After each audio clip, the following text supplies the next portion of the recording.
Hey guys, it's Soda here and welcome back to another video. Today I'm going to be talking about axolotls and if they're the right pet for you. So I have actually made a couple of axolotl videos before, but I believe they're all on my second channel when I used to make pet videos on there, but now I just make it all on this channel. Those videos did get quite a bit of views, so I got a lot of comments from people asking for me to make more axolotl videos, axolotl care guides and stuff like that. And a lot of comments from people saying, oh, I'm gonna go get an axolotl now because of this video. And I made a video talking about if you should get a cockatiel recently, and I did actually receive a comment saying I should make a video like this but with axolotls. So I thought I would. Now I'm no expert on axolotls, but I have a lot of experience keeping them, and I've done a lot of research in my own time about axolotls, so I'm just going to be sharing with you guys what I learned, and hopefully this video can help you decide if you really want to get an axolotl or not. Axolotls became kind of trendy like in the past few years. You know, they look like an alien creature Pokemon thing. So whenever people see an axolotl, they're like, what the hell is that? I want one. Unfortunately, the thing with aquatic animals is a lot of people don't realize is that a lot of time and care has to go into keeping them healthy. It's a stereotype that you can just keep a fish in like a bowl of water and they'll be fine. And in pet stores in some countries,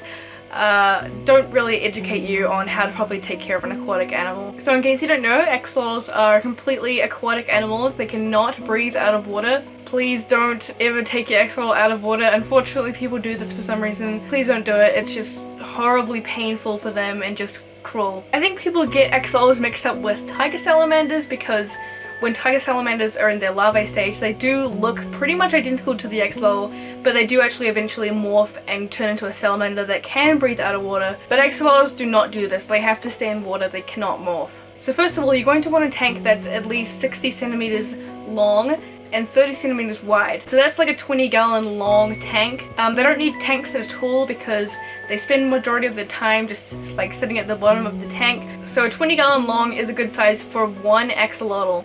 For two axolotls, personally, I would get twice the size of that. Of course, you're gonna need a filter. You're gonna need something that's like quite powerful because they do produce quite a bit amount of waste, not too much, not like a goldfish or anything, but they do produce this, like, they have little turds in the water, and if they step on it, they will get it everywhere.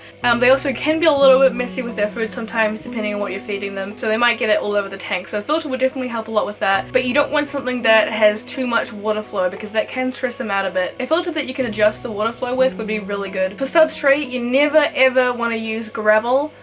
Gravel's really bad for them because they can eat it and then it can get stuck in them and they can die. This happens so often with axolotls, unfortunately, because people just don't realize they can't be housed in gravel. So either you can just have nothing at the bottom of the tank, and that's fine, or sand, and I use sand in all my tanks. It just needs to be quite fine so it can pass through them easily if they do accidentally eat it. You're gonna want some like hide, some caves in the tank for sure, because they do like to hide a lot. They don't like the light at all, so you won't need a light in your tank unless you have live plants. I do have live plants in my axolotl tanks, but I don't have a light on them, and the plants still actually grow pretty well, so I guess it just kind of depends on the plant. If you get like a really tough plant like some Java moss in there, they can live fine without a light. They just won't grow very well is all. You don't want your tank to be near a window, obviously, for many reasons. It can make the tank too hot, it can make it too bright, and it can make the algae grow like crazy. So yeah, make sure they have places to hide.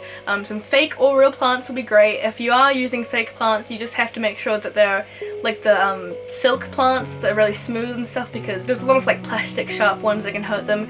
Personally, I don't like fake plants at all. I use real plants in all of my fish tanks, but that's just my personal opinion. A lot of people seem to think that plants are hard to take care of, but they're really not. You just have to have good water, I guess. I don't actually use any plant fertilizer in my tanks, and my plants grow like crazy. As you can see, this tank behind me is all real plants and it grows like crazy. Axolotls are cold water, so you do not need a heater, but this means if you live somewhere where it gets really hot, you're gonna probably have to get a chiller, or you're gonna have to like install fans above your tank or something, because axolotls really can't handle the tank being warm. If it goes over like 20 degrees Celsius, it can really stress them out a bit, and that can make them get sick. So if you live somewhere that gets really hot in summer and you can't afford to get a chiller, you probably shouldn't get an axolotl because they really need it to be cold. Thankfully, since I live in New Zealand, it doesn't get very hot here.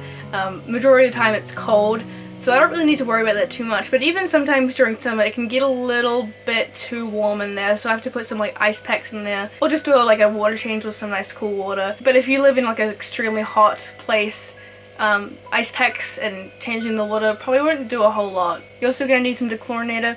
I use Prime. I recommend Prime. It also detoxifies ammonia, nitrates, and nitrites. I use it for all my tanks. Works really well. Probably one of the most important things you'll need, in my opinion, is a water testing kit.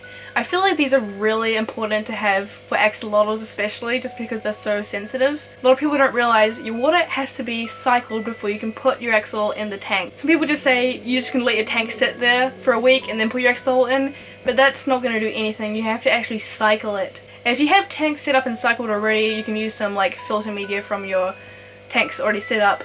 But if you don't have that, you need to get some beneficial bacteria like some stability. You need to start with an ammonia source, like adding a little bit of fish food every day. There's a lot that goes into cycling, and I don't really want to go too much into it because it's a lot to learn. So please do some research on cycling a tank, because if you put an axolotl in your tank without cycling it, you could potentially kill your axolotl. So I highly suggest you do some research, do some googling, watch some videos about that, because it's a lot to go through and I don't really want to go through all of it in this video. If you're not willing to do some research about cycling, don't get an axolotl or any fish. Another thing you can actually do is some pet stores you can get your water tested there, but with this whole coronavirus thing happening, I recommend you do buy a master test kit so you can test your water at home, just because, I don't know about you guys, but pet stores are closed here in New Zealand, so you know, we don't know if this is going to happen again anytime soon, so I would recommend you buy one. This is my master test kit. You can also get some testing strips, but I don't believe those work as well, so I wouldn't really recommend them. Even though all my tanks are cycled and I don't really need to test the water anymore, I still have one just in case something might seem a little bit off. I can just test the water really quick, and if my axolotls are acting a little bit weird, I can just test the water, make sure there's nothing wrong in the water. And that's the first thing you should do if your axolotl seems like they're acting a bit weird and they might be sick. The first thing you should always do is test your water, because you could just might have some ammonia in there and need to do a quick water change. You also need to be prepared that you have to do a water change of your tank every week. I do about 20-30% water change every week. What are you doing? You do not need to clean your entire tank, because that can actually do more harm than good if you're taking all the water out and cleaning everything. That can completely destroy your cycle, so don't do that. All you need to do is do a quick water change. You also do want to spot clean your tank, like every time you feed them, because they might make a mess, and every time you see a little poop in there, just use like a, where did I put it? Where did I put it? Okay, I don't know where I put it, but you can use a turkey baster. That's what I use to like spot clean and stuff, and it works really well. You also would definitely want a siphon to do your water changes. It helps a lot, trust me. This is a little tiny siphon that I use for my smaller tanks, but you can get bigger ones too, like this bad boy. An axolotl as a pet definitely isn't for everyone, because I'm not gonna lie, they're not really the most interesting pet, you know? You can't like play with it, take it out of its tank or hold it or anything like that. I mean, you can like, if you have to touch them for some reason, like you have to take them out of their tank for whatever reason, that's fine, like every once in a while, but you should really not hold your axolotl because it can damage their slime coat. They kind of just like sit there, and that's pretty much it. They do move around and stuff though. It's just once they get a bit older, they don't really do a whole lot. My two older girls, they don't really do a whole lot, to be honest. They are quite old, so they kind of just sit there and like chill and eat their food and like sometimes move around a little bit. But my other girl, Ghost, she's only about a year old, so she still is very active. She lives like in the dining room, so she gets to see a lot of people at the time, and she gets really excited when we're all like around her and stuff. It's really cute. And she's also the best feeder. She eats really well. Sometimes my other girls take a little while until they finally realize that there's actually food in their face. So that's another important thing, is food, obviously. What should you feed your axolotl? Hey, can you stop attacking my hoodie, please? So earthworms are probably one of the best things you can feed your axolotl. It's very good for them. Night crawlers, which I think are just like larger earthworms. I don't really know much about them because we don't actually have them in New Zealand. I wish we did to feed them to my axolotls, but we don't. So earthworms are really good. Frozen bloodworms and brine shrimp are a really good treat food. Pellets are good too, but I kind of find pellets annoying because you have to like try and aim it in their mouth, you know, like drop it above them so they can actually catch it.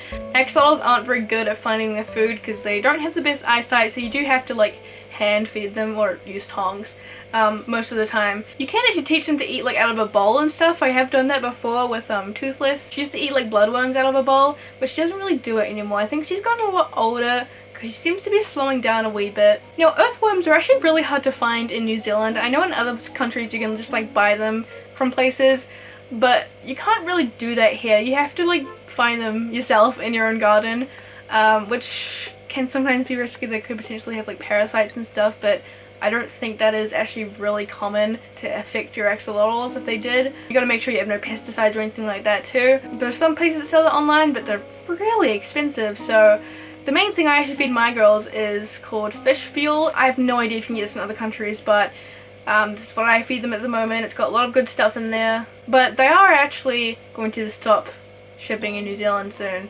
so I have to find something else to feed my girls, which will probably be Rapashi grub pie. I've heard that's very good for them. I have tried that before, and it made a huge mess in my tank because I don't think I mixed it properly. But I'll definitely try it again because they did seem to like it even if it was really messy. Axolotls can be housed with other axolotls. You just need to make sure that they are pretty much the same size, because if one's a lot smaller than the other, they could eat them. You're also going to want to make sure you have quite a large tank for them, because they can potentially like accidentally eat each other's limbs and stuff. Especially when they're babies, they go through like a bit of a nipping stage where they just don't stop eating each other's limbs. Their limbs do grow back, which is really cool. They actually can regenerate their limbs and stuff, which is awesome. But you definitely don't want that to happen. In case you don't know, I have raised baby axolotls before, because I actually started off with 4 axolotls at once, which is a lot to deal with, because I rescued them from someone, and they laid eggs really quickly because it was like 2 males and 2 females. I don't have the boys anymore, but yeah, I did raise those babies up and find homes for them eventually. Ghost is one of those babies who I actually kept, and she has gotten really big, and it's been really cool watching her grow from this tiny little thing in an egg to this like giant girl. They're definitely a very interesting animal to have, because it's just so fascinating watching them start from this like tiny egg, and you have to feed them like live brine shrimp and stuff because they're too tiny to eat anything else, and then they become this like big thing. It's really cool. I think they're really interesting animals. They have a lot of personality too, I feel like. I don't recommend you put a male and female together unless you're intentionally breeding, but like there's already a lot of people who breed axolotls, and they can be hard to find homes for. I know from experience. It took me quite a while until I finally found homes for all my axolotl babies. Also, you don't want to overbreed your female because it's not really good for them to be breeding all the time. So yeah, I don't recommend you keep a male and female together unless you intentionally want to breed. But yeah, that's some information on axolotls. And hope this helped you decide if you think they're the right pet for you or not. Definitely do some more of your own research too, especially do some research on cycling a tank if you haven't already, because that's very important for keeping a healthy axolotl. So I hope I didn't miss out on anything, but feel free to ask me some questions or add some things that I might have missed in this video. Thank you guys for watching. Feel free to leave some video suggestions for more pet related content, and I'll see you guys in the next one. Bye!